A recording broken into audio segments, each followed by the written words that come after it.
Hi, my name's Tobsha Learner. My writing name in the UK is T.S. Learner.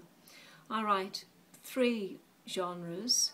I write erotic fiction, I write thrillers, and I write historical fiction. Hello to my UK authors who know me as T.S. Learner. I'm making this vlog basically to talk about my process and also the kind of adventures I get up to in my research, particularly for the thrillers.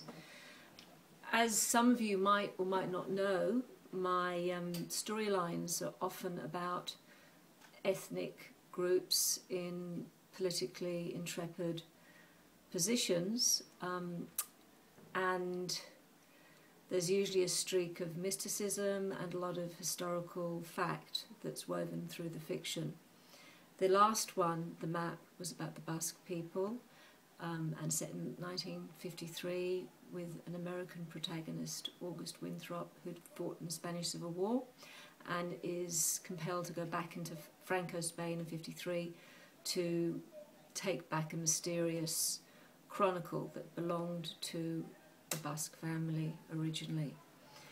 My next book, which has the working title of Dynasty, which I'm right in the kind of throes of now, is about the Romani, about gypsies, their Holocaust, and also their gold that was confiscated by the Nazis and laundered by the Swiss. And there is still there's still gold in the Swiss vaults that's never been addressed, gypsy gold.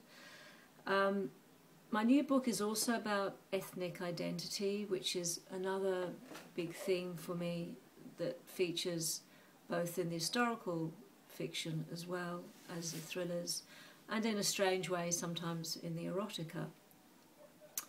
I don't want to give too much away, so I don't want to be a spoiler, but my character, my main hero of the new thriller, is of mixed heritage, and he undergoes the kind of odyssey of discovering he is not who he thinks he is, and the kind of huge trauma that puts him through.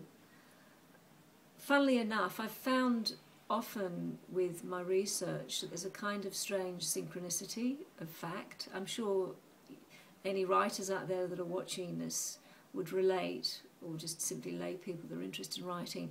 Often you kind of know you're on the right track when you compose a kind of fictional storyline, and then in your research you find facts that will underpin your fiction. And in my new book I have an ancient holy relic, which is what my character ends up kind of on the quest for. And I'd decided I'd make this holy relic out of a meteorite, and you know, the Nazis also had sorted out in the towards the end of the war, because there was a great interest in particularly so-called Aryan cultures by the Nazis. Anyway, last week, much to my absolute amazement, there was this posting on the web about this ancient statue that was discovered by the Nazis in '38, which was made from a meteorite, which was Buddhist, and was 1,000 years old. And I mean, I almost fell over backwards. I ended up kind of sending off frantic emails to my editor and my publisher saying, what the heck, they're going to think I've stolen this, etc. But it's happened before, where I guess writers have a kind of magpie brain, and we remember little snippets of things, and then we weave them together into a fabric unconsciously. So there you go. Anyway, I like to think also that we're not entirely responsible for our plots, and in some ways writers are conduits and stories flow through us, and it's kind of like a confirmation from above, in a sense, when coincidences like that happen, a sort of destined synchronicity, if you like.